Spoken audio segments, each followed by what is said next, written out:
नमस्कार, मी डॉक्टर सुजित सौंदत्तीकर अर्थात सुजित सर. स्वामी विवेकानंद आणि भारत हा एक नवीन आणि विशेष पॉडकास्ट घेऊन आज मी तुमच्यासमोर आलेलो आहे. आज राष्ट्रीय युवा दिवस आणि हा दिवस स्वामी विवेकानंदांच्या जयंतीच्या निमित्ताने साजरा केला जातो. तरुणांमध्ये ऊर्जा, आत्मविश्वास आणि राष्ट्रभक्ती यांना प्रोत्साहन देणे हा या दिवसाचा खरं तर खास उद्देश आहे. आजवरच्या मानव इतिहासामध्ये युगपुरुष असं ज्या व्यक्तींना ओळखलं जाईल असे फार कमी म्हणजे अगदी बोटांवर मोजण्याइतपत ह्या व्यक्ती आहेत आणि त्यापैकीच एक तेजस्वी व्यक्तिमत्व म्हणजे स्वामी विवेकानंद. अवघ्या 39.5 वर्षाच्या त्यांच्या आयुष्यामध्ये त्यांनी मानवजातीसाठी अलौकिक असे कार्य केलं. तेजस्वी व्यक्तिमत्व, बुद्धिमत्ता आणि त्याचसोबत करुणा ह्याचं एक अनोखं मिश्रण आपण त्यांच्यामध्ये जे ते बघू शकतो. तर अशा या महान व्यक्तीबद्दल बोलण्यासाठी आज आपल्यासोबत खास चिपळूणहून मंदार ओक सर आलेले आहेत. तर ते स्वतः स्वामी विवेकानंदांच्या विचारांचे अभ्यासक आहेत, एक अतिशय उत्तम व्याख्याता आहेत आणि त्याचसोबत अनुभवी असे साहित्यिक आहेत. 2007 पासून महाराष्ट्र, गोवा, कर्नाटक येथे मंदार सरांनी स्वामी विवेकानंदांच्या चरित्रावरती अनेक व्याख्याने दिली आहेत. पण त्यांचं आणखीन एक लक्षात राहणारं व्याख्यान म्हणजे रामकृष्ण मठ पुणे येथील ग्लोबल विवेकानंद यावरचं. तर तुमचं पुन्हा एकदा खूप खूप मनापासून स्वागत मंदार सर. नमस्कार. तर आपल्या गप्पांना आपण सुरू करूया का? नक्की.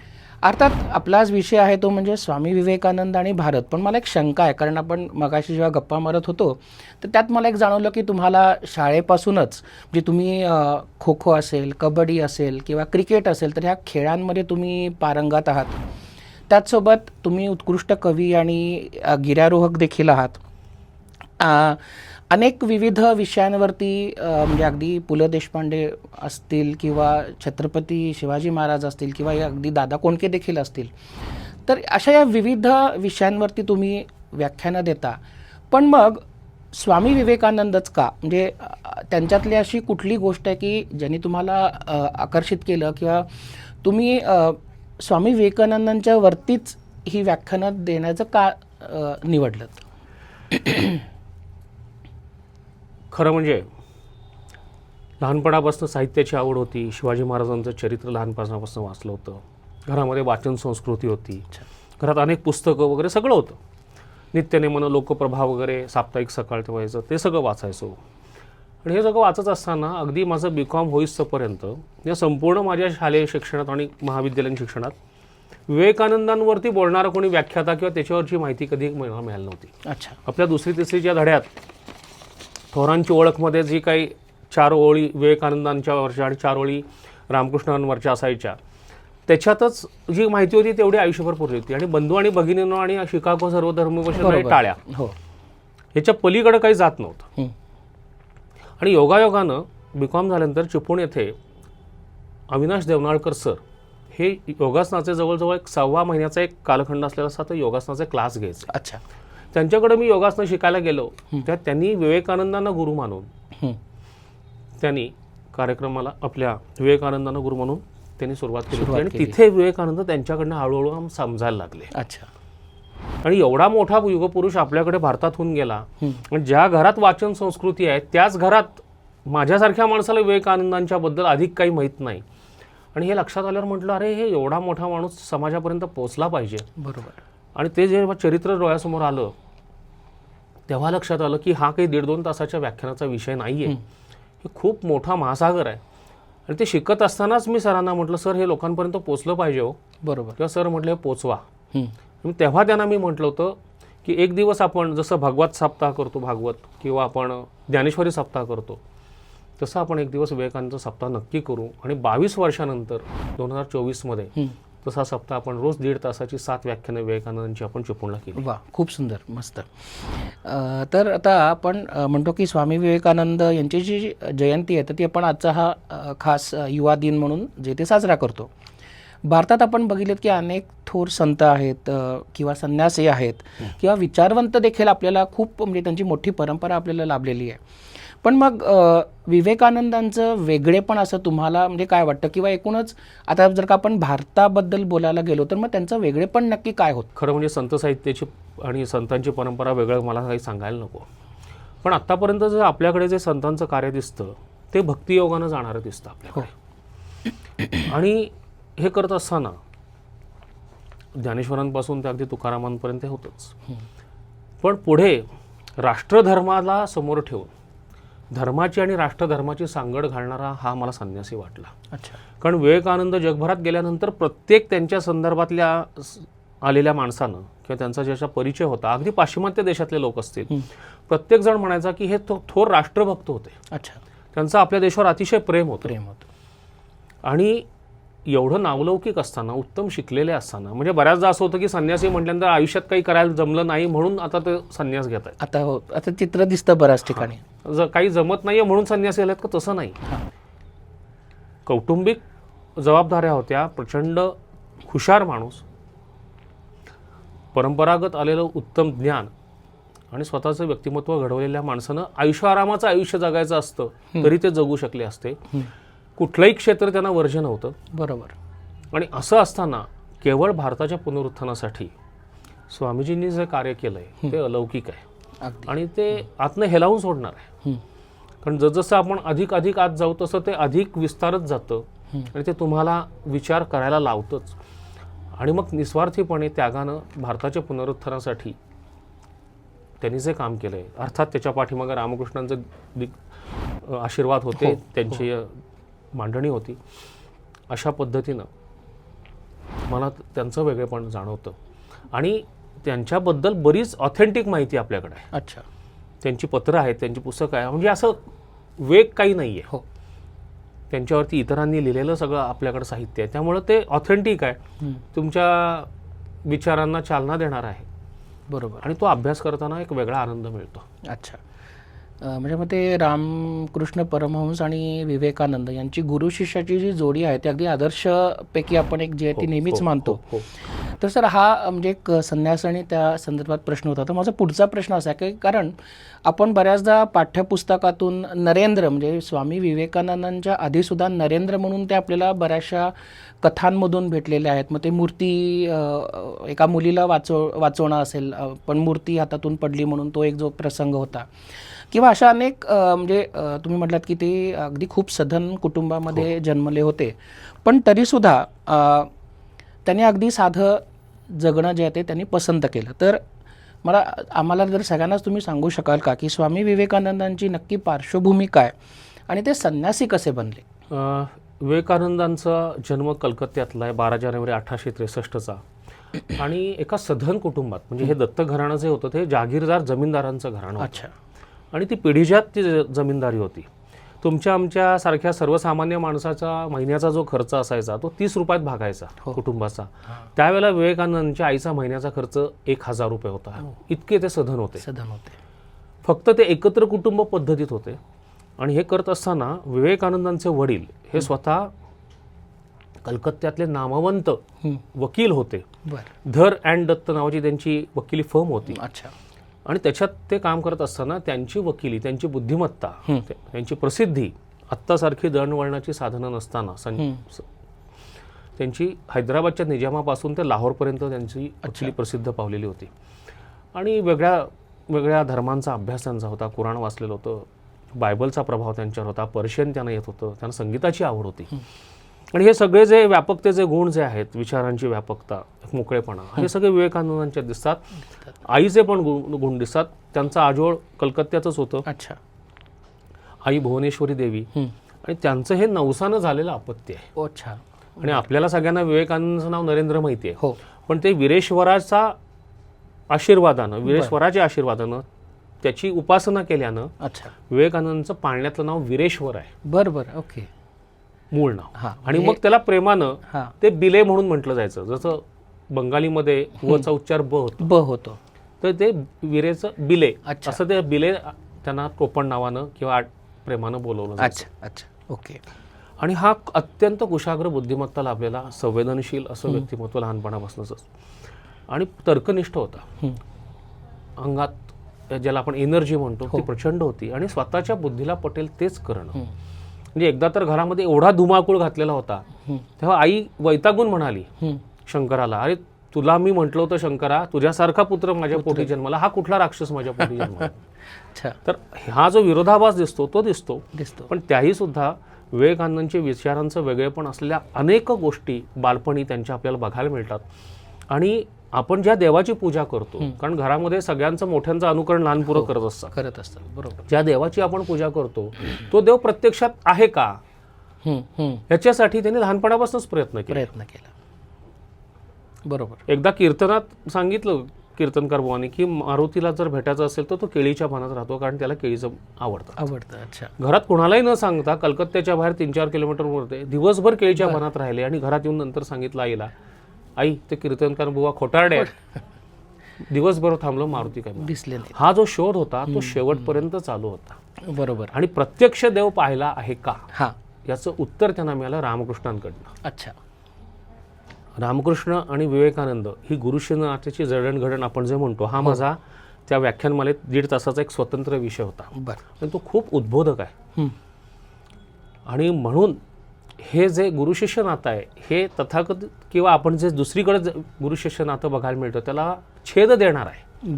हे एवढं सहज साध्य नाही. अच्छा. ही गुरुशिष्य नात्याची जडणघडण आहे ही नोव्हेंबर 1881 मध्ये सुरुवात होते.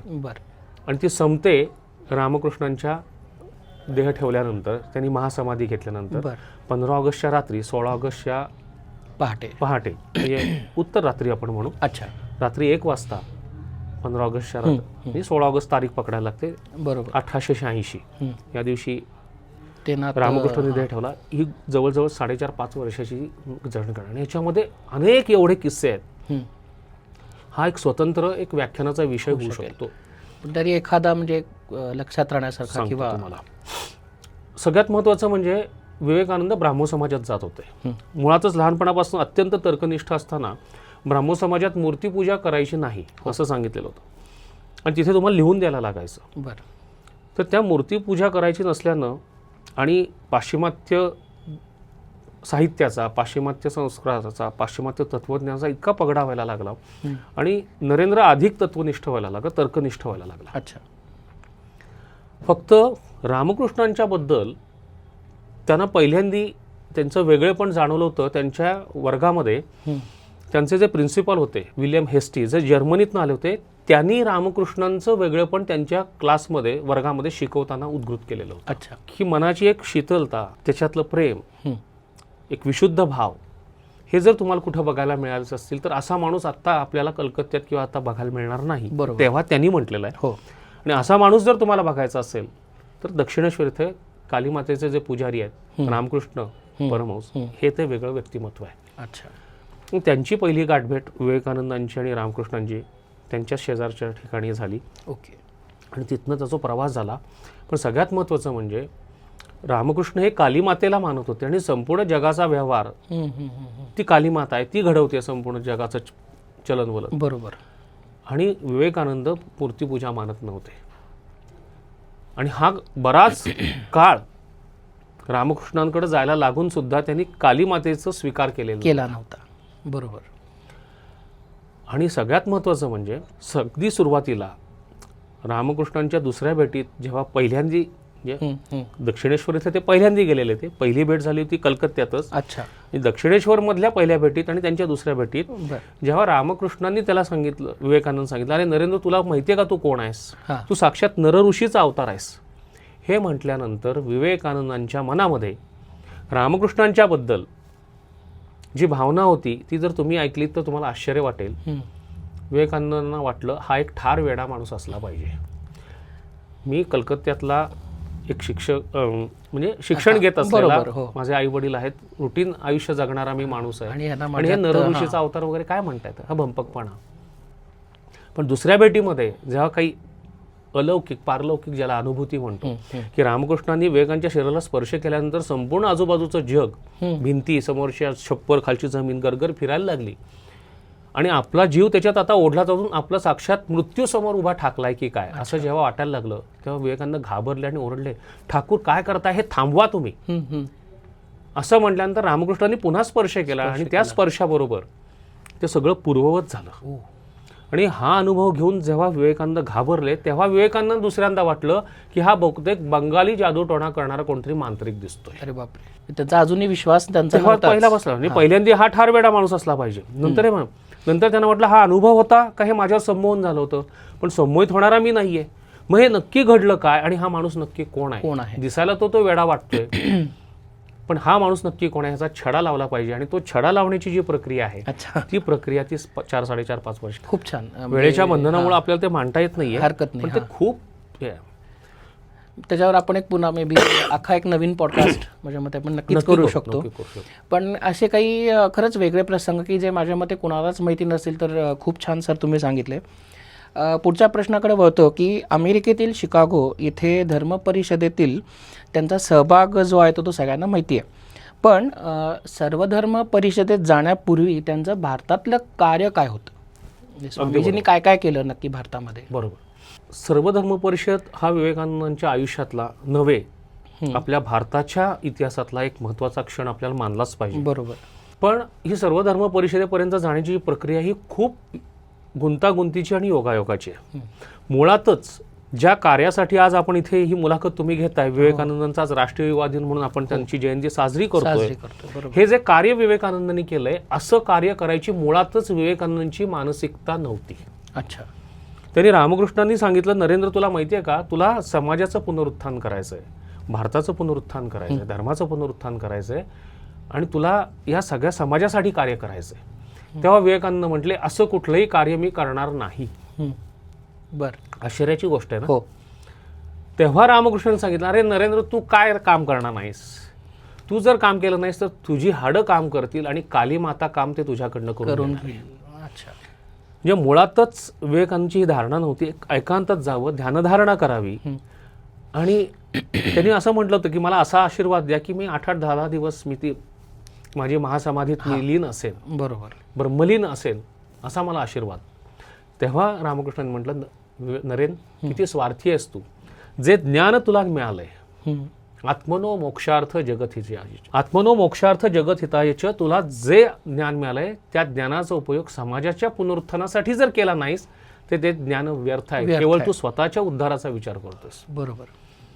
हे जे सांगितलं त्याच्यानंतर अनेक प्रसंग घडलेत. सगळ्यात महत्त्वाचं म्हणजे विवेकानंदांच्या वडिलांचा अचानक हार्ट अटॅकनं मृत्यू झाला आणि ज्या आईचा खर्च 1,000 रुपये होता महिन्याचा, त्या आईला आपल्या मुलांना काय खायला घालायचा प्रश्न पडला. कारण विवेकानंदचे वडील आपली कमवलेली संपत्ती पिढीजात आपल्याला मिळालेला जो वारसा होता संपत्तीचा, जमीन जायदाद, हे सगळं ठेवून ते बाहेर पडले होते. अच्छा. आणि 1884 मध्ये विवेकानंद BA झाले. इतकंच नव्हे, वडिलांसारखी वकिली करायची म्हणून वकिलीची एंट्रन्स परीक्षा पास झाले होते. त्याच वेळेला विवेकानंदाचे वडील अचानक गेले आणि मग ती संपत्ती मागायला गेल्यानंतर, त्यांचा हक्क मागायला गेल्यानंतर त्यांच्या चुलत आजोबांनी तो नकार दिला. आणि मग थोडेफार जे पैसे होते त्याच्यासाठी ते पैसे वकिलीला खर्च करायला लागले, कारण त्या केसेस कोर्टात उभ्या राहिल्या. अच्छा. असं एक वेगळं वळण विवेकानंदांच्या आयुष्यात आलं, त्या भुवनेश्वरी देवी त्यांच्या मातेच्या आयुष्यात आलं. आणि खूप खूप कौटुंबिक यातना त्यांना सहन करायला लागत होते.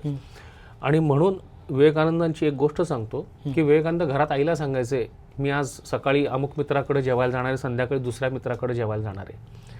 आणि मित्रांना सांगायचे घरात मी जेवून आलोय. आणि असे 2-2 दिवस उपाशी असायचे. का तर मी मोठा आहे, माझं जेवण जर मी जेवलो तर ते जेवण माझ्या 2-3 लहान भावंडांना मिळणार नाही. असे 2-2 दिवस विवेकानंदांनी उपाशी काढलेले आहेत. आणि अशा पार्श्वभूमीवरती घराची कौटुंबिक जबाबदारी असताना मी शिकलोय, माझं घरातला मोठा भाऊ आहे मी सगळ्यांचा, विधवा आईच्या पाठीमागं मला उभं राहायला पाहिजे, असं असताना त्यांना बाजूला सोडून रामकृष्णांच्या मार्गदर्शनाखाली त्यांनी संन्यास स्वीकारला की आणि विवेकानंद संन्यासी झालेत. अच्छा.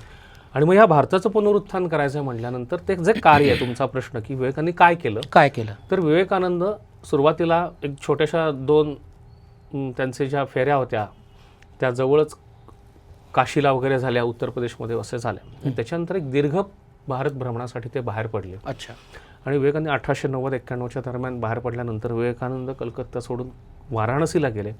तिथनं उत्तर प्रदेश, बिहार हा सगळा परिसर त्यांनी केला. तिथनं राजस्थान, गुजरात, मध्य प्रदेश, महाराष्ट्र, कर्नाटक, गोवा, अच्छा, आंध्र प्रदेश, कन्याकुमारी, तमिळ, हे सगळे बऱ्यापैकी म्हणजे सगळ्या त्यांनी राज्यातून संपूर्ण त्यांनी, भारतात हा, भ्रमण केलं. आणि हे भ्रमण करत असताना विवेकानंद काही वेळेला राजे रजवाड्यांच्या दरबारात पण होते. बरं. तिथल्याही लोकांनी विवेकानंदांचं कौतुक केलं. राजे अजित सिंग खेत्री संस्थान राजस्थानमधला आहे, त्यांनी तर विवेकानंद गुरुपद बहाल केलं आणि त्यांना सांगितलं तुम्ही आमच्याच दरबारात राहा, राजगुरू म्हणून तुम्हाला आम्ही पदवी देतोय, तुम्हाला मठ बांधून देतो. हे जर स्वीकारलं असतं तर विवेकानंदची आयुष्याची ददात मिटली असती, बरोबर. एक मोठेपणा मिरवला असं सगळं झालं असतं, काही कष्ट करायला लागले असते. संपत्ती वगैरे सगळंच सगळंच मिळालं, मिळालं नाव, असतं. संपत्ती सगळंच. पण विवेकानंदांनी सांगितलं अशा कुठल्याही बंधनात अडकणारा मी संन्यासी नाही आहे. आणि असं म्हणून ते तिथनं बाहेर पडले. चामराज वडेयार म्हैसूरला जेव्हा आले होते तेव्हा 1000 रुपये गुरुदक्षिणा त्या काळात त्यांनी दिली होती. अच्छा. त्यातला 1 रुपया त्यांनी फक्त तिथे म्हैसूरच्या बाजारपेठेत खर्च केला. बरं. 999 रुपये परत दिले आणि सांगितलं मला पुढच्या स्टेशनचं तिकीट काढून द्या, कारण धनसंग्रह करणं हे संन्यासाचं लक्षण नाही. हे करत असताना विवेकानंदांनी संपूर्ण भारताचं अभ्यास केला आणि तो अभ्यास करत असताना त्यांच्या लक्षात आलं की आपल्या भारतीय बांधवांना 2 वेळचं अन्नसुद्धा मिळत नाही. हजारो वर्षाची प्राचीन परंपरा आहे. ज्या देशानं संपूर्ण जगाला ज्ञान, विज्ञान, तत्त्वज्ञान दिलं, सामाजिक शिष्टाचार दिले, तो देश असा तळागाळाला गेलेला आहे. आणि मग ह्या सगळ्या कारणांची मीमांसा त्यांच्या डोक्यात चालू होती, त्याचं चिंतन चालू होतं. आणि सरतेशेवटी 25 डिसेंबर, 26 डिसेंबर आणि 27 डिसेंबर ही तारीख एक दिवस पुढं पाठीमागं असेल, कारण एक्झॅक्टली ती तारीख नाही आहे. अच्छा. पण या दरम्यान 1892 मध्ये ओके. विवेकानंद कन्याकुमारीच्या त्या शिलाखंडावरती त्यांनी 3 दिवस 3 रात्र चिंतन केलं. ते चिंतन भारत मातेचं होतं. अच्छा. आणि त्यांच्यासमोर मोठा प्रश्न होता की भारतात कार्य करायचं असेल तर माणसं पाहिजेत, पैसा हवा आहे, ते दोन्ही भारतात नाही आहे. बरोबर. आणि मध्ये फिरत असताना अनेक जे बुद्धिवंत लोक विवेकानंदांच्या संपर्कात आले होते, त्यांनी सांगितलं की तुम्ही अमेरिकेत जा. अच्छा. आणि तिथे सर्वधर्म परिषदेचं आयोजन आहे. ओके. आणि त्या सर्वधर्म परिषदेच्या आयोजनात तुम्ही तुमचे विचार मांडले पाहिजे. तुमच्यासारखा बुद्धिमान माणसानं हे भारताचं तत्वज्ञान, हा विचार, हे तुम्ही जो अभ्यास केला, तिथे हे मांडला चिंतन आहे, तो प्लॅटफॉर्म आहे. अच्छा. आणि विवेकानंद खांडव्याला गेलेला असताना तिथे एक वकील होते, त्यांनी विवेकानंद पहिल्यांदा सांगितलं अशी अशी सर्वधर्म परिषद होऊ घातलेली आहे. बरं. हा रेफरन्स काढल्यानंतर विवेकानंद मुंबईत नंतर आले परत. विवेकानंद 5-6 दिवस टिळकांच्या घरी पुण्यात राहिलेले आहेत. आणि सगळ्यात महत्त्वाचं म्हणजे आपल्या शाहू महाराजांच्या दरबारात कोल्हापूरमध्ये विवेकानंदांचं वास्तव्य राहिलेलं होतं. ओके. आणि मग कोल्हापुरातनं प्रशस्ती म्हणजे परिचयपत्र, बरोबर, विवेकानंद बेळगावला गेले आणि भाटे वकील नावाच्या वकिलांच्या घरी विवेकानंद गेले. अच्छा. आणि बेळगावमध्ये जवळजवळ त्यांचं 1.5-2 महिन्याचं वास्तव्य, प्रदीर्घ वास्तव्य राहिलेलं आहे. आणि असा तो प्रवास होता. अच्छा. तर माझ्या मते आपण त्याला प्री आणि पोस्ट असं समजा, ते अगदी आजच्या ह्याच्याप्रमाणे जर का म्हणायला झालं तर माझ्या मते सर्वधर्म परिषदेमध्ये जायच्या आधी स्वामी विवेकानंदांचा जो काही जीवनाचा प्रवास होता तो माझ्या मते आपण ह्या पहिल्या भागामध्ये उलगडला. पण स्वामी विवेकानंद असे एक व्यक्तिमत्व आहे की ज्यांच्याबद्दल आपण बोलायचं झालं तर एका भागामध्ये किंवा अगदी थोड्या काळामध्ये आपण तो काहीच नक्की करू शकत नाही. तर माझ्या मते त्यांचा परिषदेमधला जो काही एकूण प्रवास होता किंवा त्याच्या पुढचं जे काही त्यांचं जीवन होतं, तर माझ्या मते ह्याबद्दल आपण नक्कीच एका पुढच्या भागामध्ये जे ते बोलू. पण आपण आता ह्याच्यावरनं साधारण एक जस्ट असं म्हणू शकतो की आजचा जो युवक आहे, जी युवा पिढी आहे, तर ते माझ्या मते पहिला माझ्यासाठी हे करणारी आहे किंवा त्यातले बहुतांश लोक जे आहेत ती माझ्यासाठी पहिला मी कसं जगू शकतो हे आपण जे ते करतो. पण जर का आपण स्वामीजींच्याकडनं खरंच काही बघायचं झालं की माझं कुटुंब, माझी भावंड आणि त्याचंच त्यांनी माझ्या मते आपण कुठेतरी एक्सपॅन्शन करून माझा देश, तर ह्याच्यासाठी त्यांनी जे काय केलेलं आहे तर ते नक्कीच उल्लेखनीय आणि त्याच्यातून खूप आपण आजच्या दिवशी तरी निदान जे आहे ते शिकण्यासारखंच आहे. आणि ती जी शिकवण आहे ती आपण नक्कीच आपल्या जीवनामध्ये पुढं घेऊन जाऊ. तर हा जो पहिला त्यांच्या जीवनातला टप्पा आहे, तर माझ्या मते आपण ह्या पहिल्या भागात तिथेच थांबूयात. पण एकूण सर्वधर्म परिषद आणि तिथली स्वामीजींची भूमिका याबद्दल आपण नक्कीच बोलू ते पुढच्या एपिसोडमध्ये. धन्यवाद. धन्यवाद.